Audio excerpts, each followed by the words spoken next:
Amis internautes, n'oubliez pas de liker, de vous abonner et de cliquer sur la note de notification pour ne rien rater. Bonjour Monsieur Takou. Bonjour chers confrères. Merci de vous prêter à nos questions sur cette actualité brûlante au niveau du pays. Bon, sans plus tarder, pouvez-vous nous retracer précisément le déroulé des événements de ce dimanche et nous éclairer sur le profil et les motivations revendiquées des putschistes? Avant de vous exposer ce que je sais et que tout le monde a vécu de cette mutinerie, je vais d'abord faire une prière à l'endroit de Madame Bada, qui est l'épouse du général Bada. Elle est actuellement en difficulté, elle a quitté son bloc opératoire, peut-être je crois qu'il doit avoir 2 heures. J'ai eu l'honneur de contacter le général qui m'a dit, jeune frère, je crois que tout le monde doit prier pour mon épouse. Je me suis dit, il n'y a pas mieux que lui-même pour savoir l'état de sa femme actuellement. Donc pour nous, c'est la prière. Et la prière aussi pour toutes les autres personnalités du Bénin, les autres citoyens qui ont eu à essuyer des balles dans cette tentative. Pour revenir au déroulé, pour ne pas dire, pour ce que tout le monde sait déjà, moi j'aimerais partir de l'historique. D'abord, vous savez que hier, aux environs de 23 heures, notre compatriote Sabi Sira Korogoné écrivait que le vrai jeu va commencer bientôt et que demain, il y a un grand message pour tout le monde. En disant cela, il disait demain parce qu'il ne sonnait pas 0 heure quand il mettait ce message sur son compte Facebook. Et ce n'est que 3 heures après que les domiciles des généraux à Bouissa, Gomina, Bada ont été assiégés par les mutins. Il y a eu beaucoup de tirs. À Bouissa, le général Bouissa, lui, il paraît qu'il n'avait même pas de garde-corps. Mais il s'est défendu vaillamment. Et il a fallu qu'on lui fasse croire que c'est la garde républicaine qui venait à son secours pour qu'il sorte de l'endroit où il était et ils ont pu facilement lui mettre la main dessus. Je crois que le même stratagème aurait été utilisé pour arrêter aussi, mettre la main sur le général Gomina. Quant au général Bada, il a su se défendre, mais sinon malheureusement, les mutins se sont emparés de son épouse, son petit-fils et même sa fille, à ce qui paraît. Ils les ont emportés ou ils ont tiré directement sur son épouse qui a essuyé beaucoup de balles. Et c'est pourquoi j'ai d'ailleurs fait cette prière à l'entame de cet entretien. Maintenant, pendant que leur domicile était essuyé des balles, tirs de mortier par là, le domicile du président n'avait pas échappé aussi à ça. Et pour qui est allé une fois au domicile du président, quand on y entre, on ne voit pas des gardes partout. Donc on va remercier Dieu. On ne sait pas quelle alchimie. Une réplique farouche a été menée contre les mutins et ils ont été obligés de replier. Mais la seule victoire ou semblant de victoire dont il peut se réclamer est le fait qu'ils aient pu mettre la main sur notre télévision nationale, la SRTB, qu'ils ont gardé pour au moins une trentaine de minutes en faisant passer leur message en boucle. La forfaiture déclarée qu'ils ont fait passer pour montrer que, bon, ils ont tout gagné. Bien évidemment, ce matin, quand nos compatriotes se sont réveillés, ils ont eu droit à ces passages en boucle de leur déclaration. Ça fait peur à beaucoup de monde. Heureusement que, force est restée à la loi, les forces républicaines ont montré de quoi ils sont capables. Ils étaient délogés. 12 d'entre eux ont été arrêtés et ils sont en train de parler actuellement. Ce qui veut dire que, bon, d'ici à là, on aura les vrais noms, ou du moins les noms des vrais commanditaires de ce coup d'État. Et je crois, comme l'a dit le président Talon, le peuple peut lui faire confiance. Ils vont payer de leur sang ce crime-là. Vous avez parlé du président Talon qui vient de réagir il y a quelques minutes, je dirais, ou soit quelques heures, selon l'heure à laquelle les gens nous suivent. Le président Talon a réellement salué la riposte immédiatement maîtrisée, ça c'est l'expression qu'il a utilisée, sur la base des informations publiques. Comment évaluez-vous l'efficacité et la célérité de la réponse des forces de sécurité de l'État, Benoît? Je dois dire, c'est pas un bravo parce que pour des éléments qui n'étaient pas au fait de cette tentative qui a été bien coordonnée, figurez-vous qu'ils ont pu atteindre plusieurs domiciles à la fois. Ils ont coordonné leur activité. On va peut-être regretter le fait que l'information n'ait pas été traitée à temps pour les attendre. Seulement que, bon, quand l'incident est intervenu, le drame est intervenu en griffe, je crois que la réplique de nos forces de défense a été vraiment farouche. Sinon, dans quel pays vous avez vu les gens en arriver à s'accaparer de la télévision et que quelques heures après, ils tombent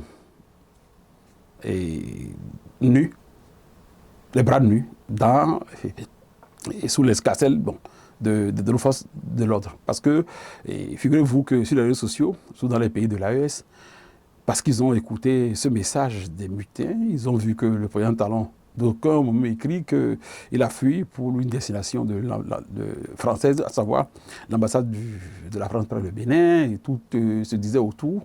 Nous, dans notre métier, nous avons essayé de rétablir la vérité, mais ceux qui avaient intérêt, je parle des gens de l'AES, bien évidemment, tenaient à ce qu'on dise que le Bénin est tombé, mais c'est mal connaître le peuple béninois. Nous avons initié les conférences de forces vives ici.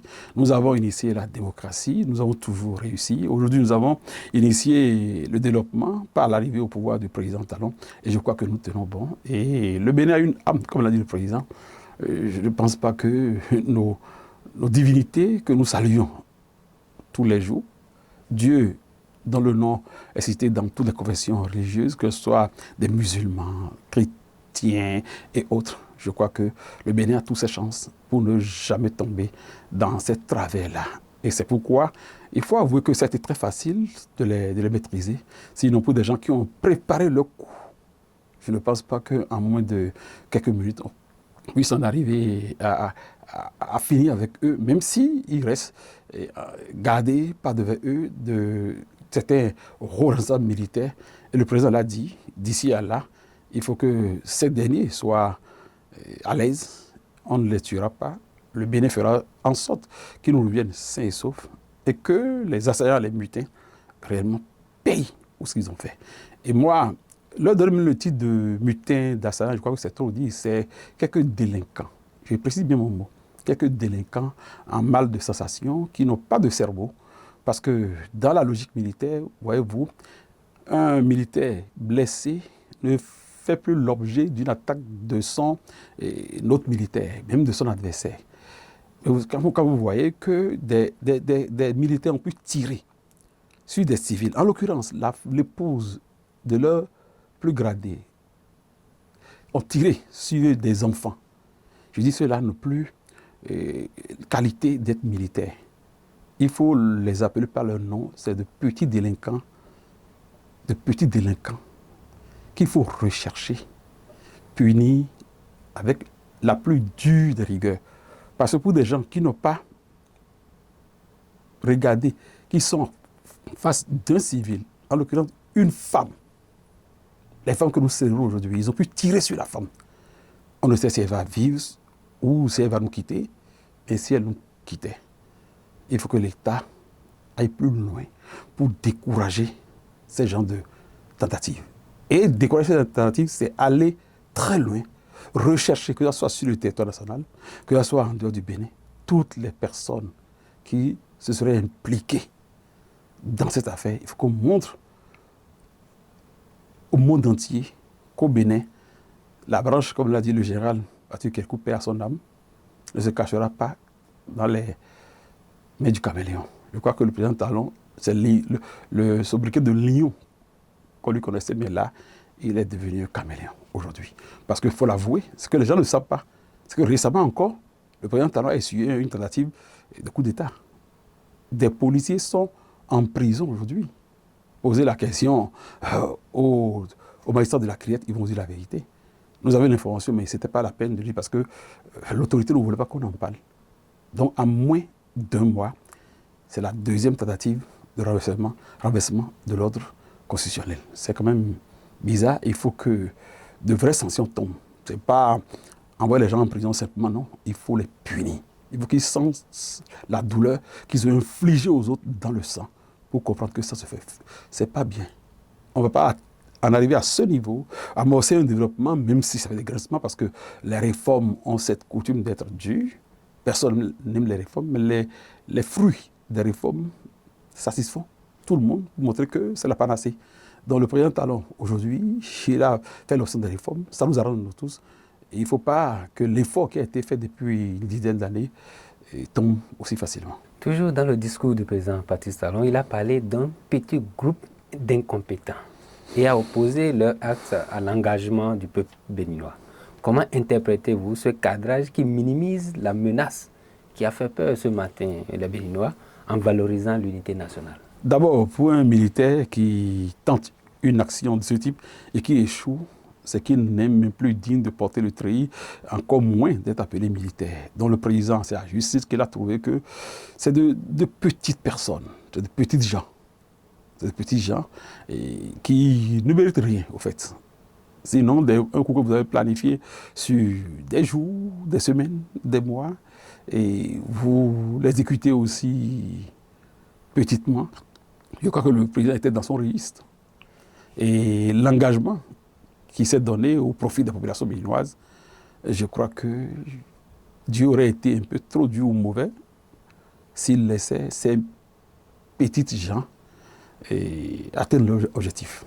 Le président a choisi dans le bon champ lexical pour dire combien ces messieurs ne valent rien.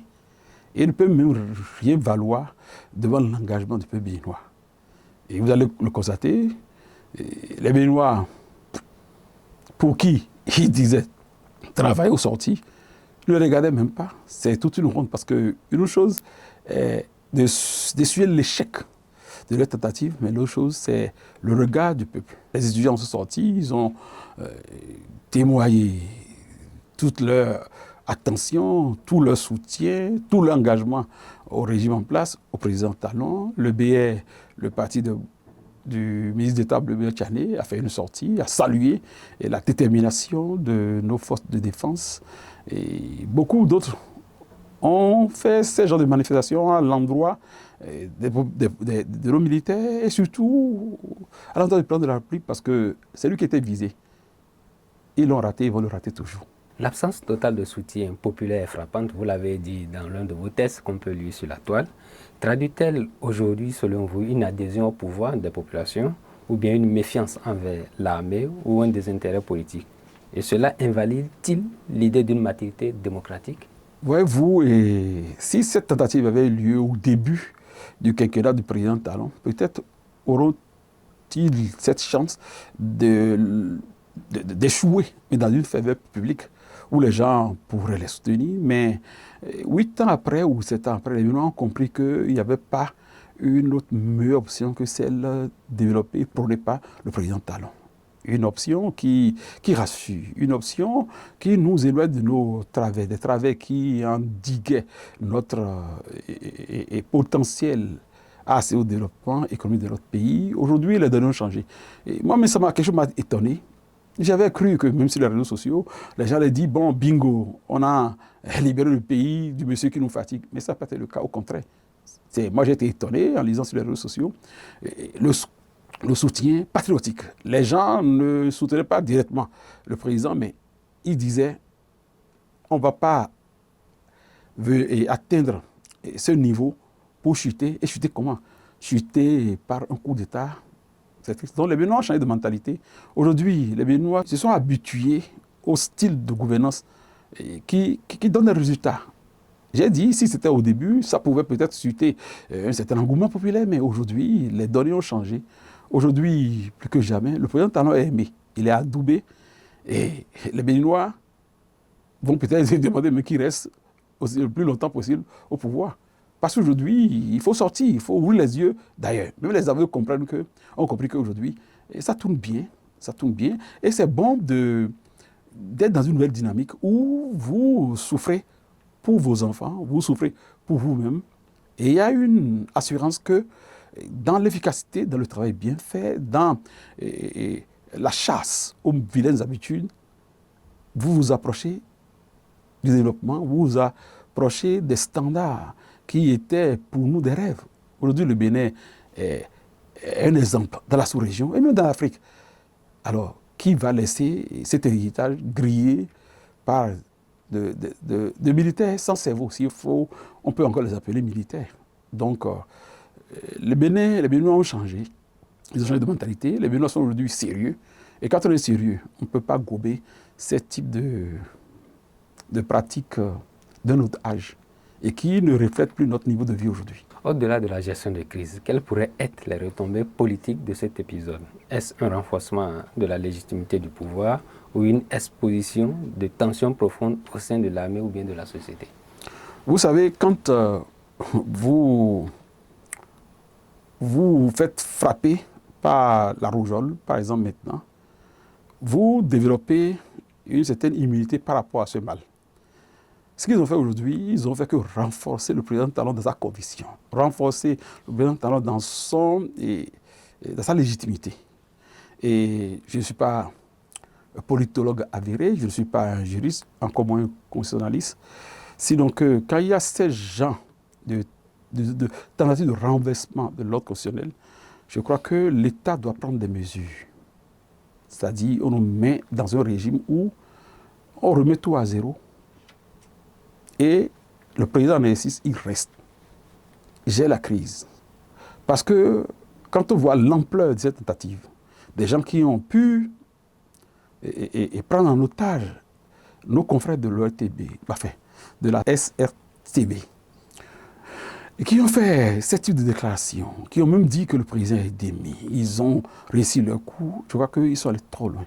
Et pour ça, celui qui est là et qui a dévié la tentative, je crois qu'il devrait rester un peu pour rassurer les Béninois, pour nous mettre en sécurité.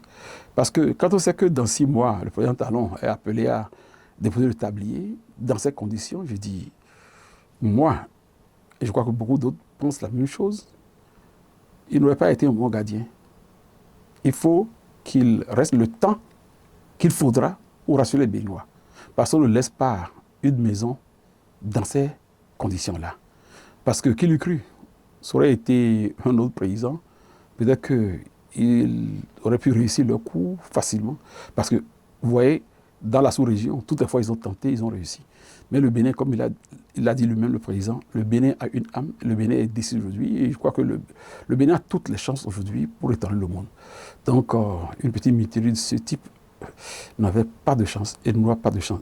Encore faudrait-il que celui qui a la baraka nécessaire pour faire déjouer ce type de coup, eh bien, il faut qu'il reste pour sécuriser la maison.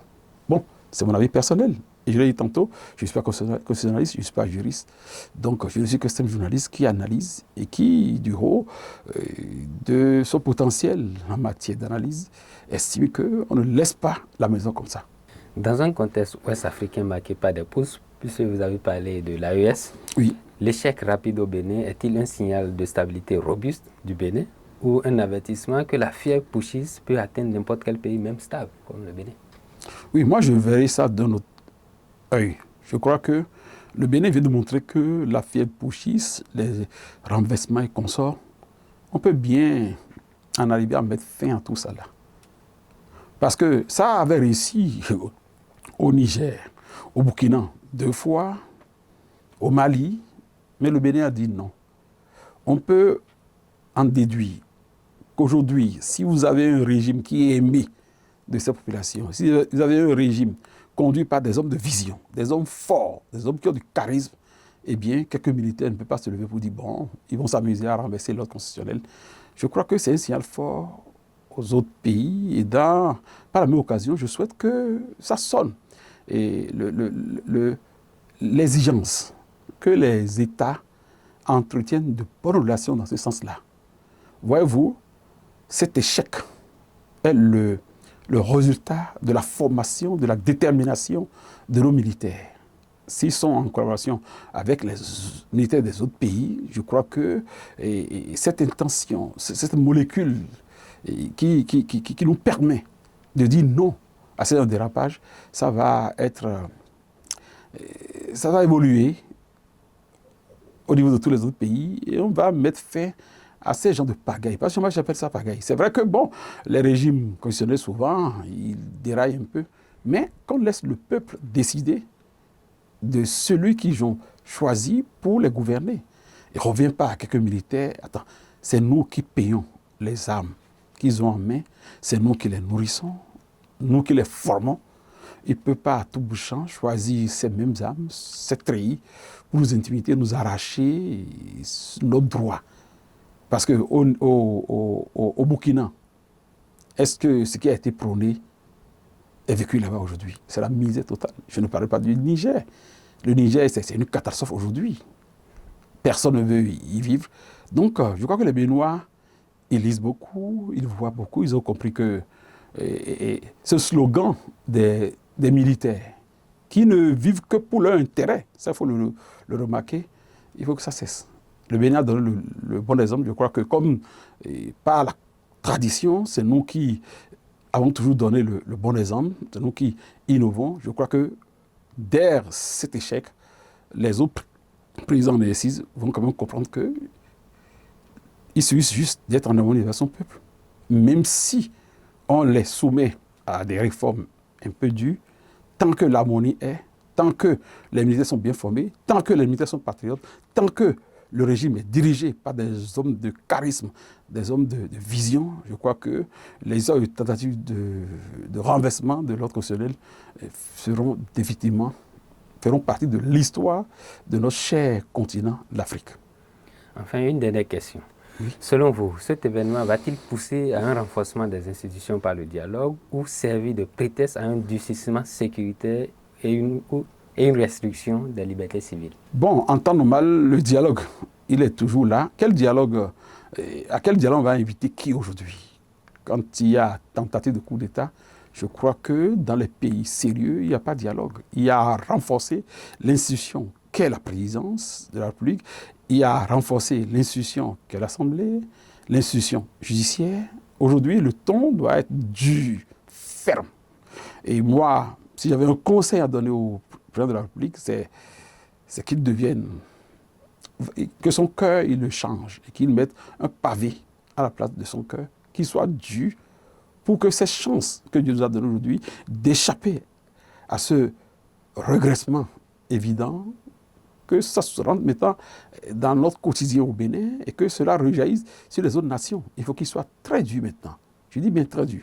Parce que si on doit aller aux élections, suivant le programme constitutionnel, je crois qu'il faut aller aux élections dans une ferveur de sécurité. Et ça passe par la rigueur qu'il faut implémenter. Ça passe par le cœur qu'il faut sortir pour dire non à ces petits jeux de barbarie, pour croire qu'on est intelligent et qu'on peut gérer à la place de ceux qui ont peut-être cette formation de travailler pour le bien-être d'un peuple. Merci pour votre éclairage en tant qu'analyste politique sur cette actualité. Merci, cher confrère, c'est moi.